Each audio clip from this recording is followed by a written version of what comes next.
os municípios piauienses vão se reunir em consórcios para ofertar serviços públicos aos piauienses. O assunto foi tratado em uma reunião com o governador Wellington Dias. Para comentar com a gente sobre esse tema, a gente recebe aqui no estúdio do Bom Dia News o presidente da Associação Piauiense de Municípios, prefeito de Água Branca, Jonas Bouras. Olá, doutor Jonas, bom dia. Seja bem-vindo ao Bom Dia News. Bom dia, é um prazer estar mais uma vez com vocês. Abraçar todos os telespectadores, um grande abraço. Doutor Jonas, vocês tiveram uma reunião, né, com o governador Wellington Dias e alguns prefeitos municipais em que foi discutida a criação de consórcios intermunicipais, não é isso? Como é que seria essa sistematização desses consórcios? Como é que eles iriam funcionar? Na realidade, nós recebemos um convite do governador para ouvir e ver uma experiência que já vem com bastante sucesso no estado do Ceará, através do ex-deputado Domingos, que hoje é conselheiro do tribunal e tem uma grande experiência nesse sentido de consórcio. Você tem uma ideia, ele já criou cerca de 32 consórcios no Ceará e muitos deles vêm funcionando com sucesso. Então nós fomos ouvir, o governador também se empenhou em entrar nessa luta com a gente e a PPM, como já tem alguns consórcios já formados, fomos lá exatamente para a gente definir quais são as linhas, quais são os projetos que nós vamos realmente atuar nesse formato de consórcios. O senhor falou que aqui no Piauí já tem alguns consórcios formados já entre municípios. Quais são esses consórcios, em que áreas eles estão atuando atualmente? Na verdade, nós temos alguns consórcios ainda iniciando, mas já formalizados, como é o caso do Médio Parnaíba, que nós temos o Comepa, e ele é um consórcio que nós chamamos de multifinalidade, né? Mas os associados desse consórcio querem trabalhar exatamente na área de saúde, para que a gente possa desafogar mais Teresina e melhorar a região nossa, e na área de energia, que é uma possibilidade real que nós estamos vendo agora, de trabalhar em consórcio para que a gente possa criar uma nova fonte de energia limpa para que atenda... Seria energia elétrica, energia solar e energia eólica? No nosso caso lá, nós queremos trabalhar com energia solar, né? Essa fotovoltaica, que é uma energia que a gente, pelos estudos que estão se apresentando, mais prática, mais rápida e que vem atender todos os municípios associados desse consórcio. Nessa proposta, né, de um consórcio de saúde, a gente sabe, como o senhor citou, desafogar um pouco Teresina, a gente sabe que ainda hoje vem muitos pacientes direcionados do interior do estado aqui para a capital em busca desse atendimento, por às vezes uma falta de um serviço, tanto nos hospitais regionais como também em hospitais municipais, que dê um suporte maior para esses pacientes, né? No âmbito desse consórcio, nessa área de saúde, como era que isso funcionaria? Seria construção de hospitais, oferta de serviços que não são incluídos nesses municípios, para que esses municípios passassem a ofertar e assim deixasse de trazer pacientes para Teresina? Na realidade, nós precisamos focar e fortalecer a parte da média complexidade e também trabalhar muito focado nas especialidades, que é onde tem uma demanda grande, reprimida, e que tem que vir para Teresina, porque nós não temos... Nós temos, todos os municípios têm a atenção primária, a atenção básica, né, funcionando, mas não temos as especialidades. Então isso termina fazendo com que os municípios tenham que mandar todo dia, um vai e vem de muita gente nessa região. Aqui no Médio Parnaíba nós temos ainda os transportes eletivos que nos ajudam, mas mesmo assim insuficiente para atender toda a população. Então nós vamos trabalhar nesse sentido, os municípios vão levantar suas demandas, suas necessidades. Nós já temos uma vantagem lá para trabalhar no consórcio, que é isso que nós apresentamos hoje para o governador, hospitais com capacidade de atender, como é o caso de Água Branca, o caso de São Pedro, imaginando que Amarante também tem essa capacidade.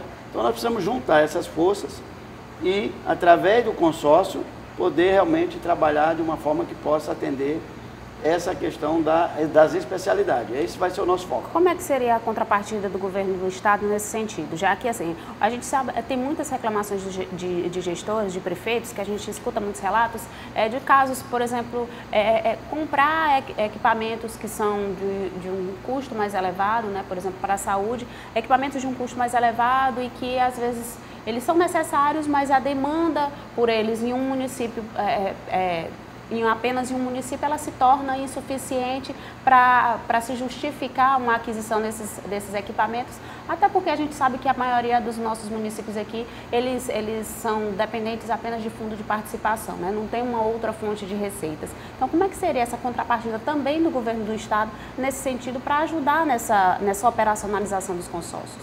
Então, na verdade, como eu lhe disse, como nós já temos os hospitais com essa capacidade, com esse levantamento dos municípios, que nós vamos precisar do governo, e é isso que já pegamos essa experiência hoje do deputado Domingos, que o Ceará, nos consórcios, todos o governo do estado participa. E participa com uma grande contrapartida, a menor contrapartida de lá em torno de 40%. O primeiro que ele criou, que é na região de Itauá, o governo chega a participar com 60% dos custos desse consórcio. Obviamente, provavelmente o governo não vai entrar com esse percentual todo, mas na questão da aquisição de equipamentos, na questão de um tomógrafo, por exemplo, um mamógrafo, esses equipamentos que nós temos falta na região é que nós precisamos que o governo faça esse investimento para que a gente possa realmente ter a condição de atender e atender uma demanda boa, atender de uma forma que resolva, que tenha resolutividade na área da saúde. A gente vê que a estratégia da adoção de consórcios, ela tem sido, inclusive, adotada até pelos estados, né? A gente teve uma reunião aqui na semana passada de governadores do Nordeste também querendo se consorciar para conquistar alguns projetos, né? Para conseguir tirar do papel alguns projetos, ações, planos e até obras mesmo aqui para a região que impulsione não apenas um estado, mas que envolva um conjunto de estados para ser beneficiado também, né? O consórcio é, sem dúvida, uma das formas e maneiras hoje de se buscar recursos, inclusive recursos pode ser internos, mas também externos, através dos consórcios. Nós precisamos formar um mínimo de 100 mil pessoas, que é o mínimo que se exige para que a gente tenha essa capacidade. E, com certeza, se nós conseguirmos fechar isso, nós vamos ter uma linha, uma fonte de recurso que não seja só do Tesouro.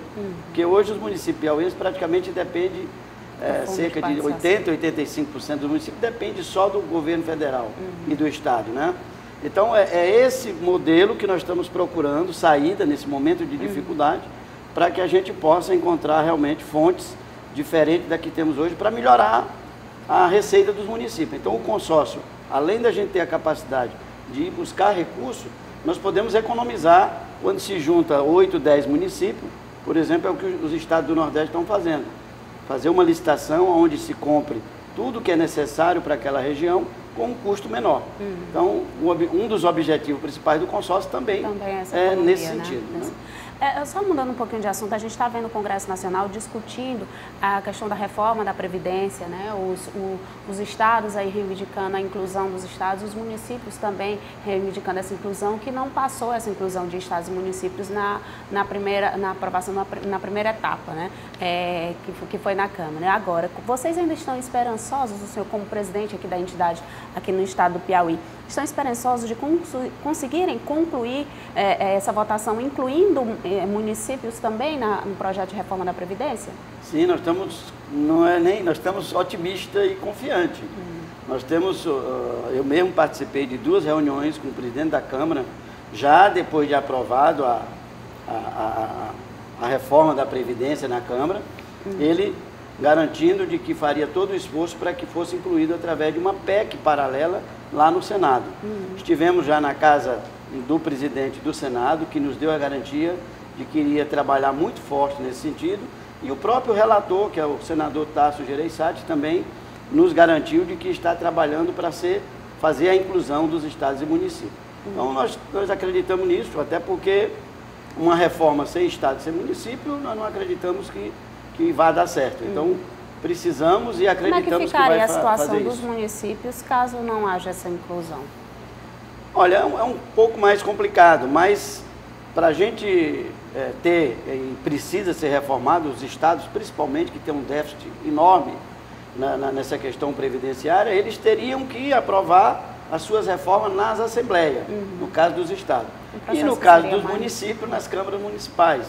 Agora, você imagina o que é você ter uma previdência onde o município tem uma regra de aposentadoria, o estado tem outro e o governo federal tem outro.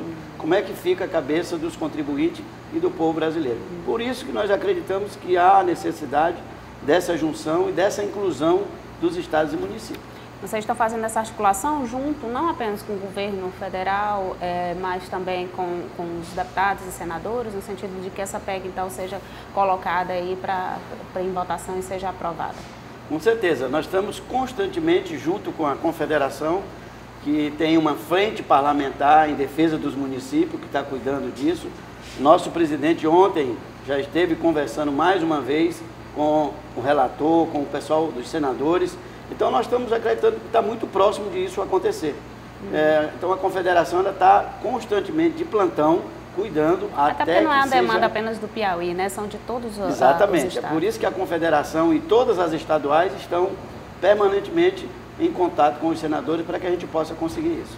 Tá certo, então a gente agradece, presidente, aqui a sua participação. Fica o convite para estar aqui com a gente também em outras oportunidades, tá bom? Eu que agradeço a oportunidade e aproveitar para mandar um abraço a todo o nosso pessoal de Água Branca, da região do Médio Parnaíba, e para todos os colegas prefeitos que estão associados à PPM, dizer que nós continuamos na luta, até que a gente possa ter nossos direitos e reivindicações atendidas.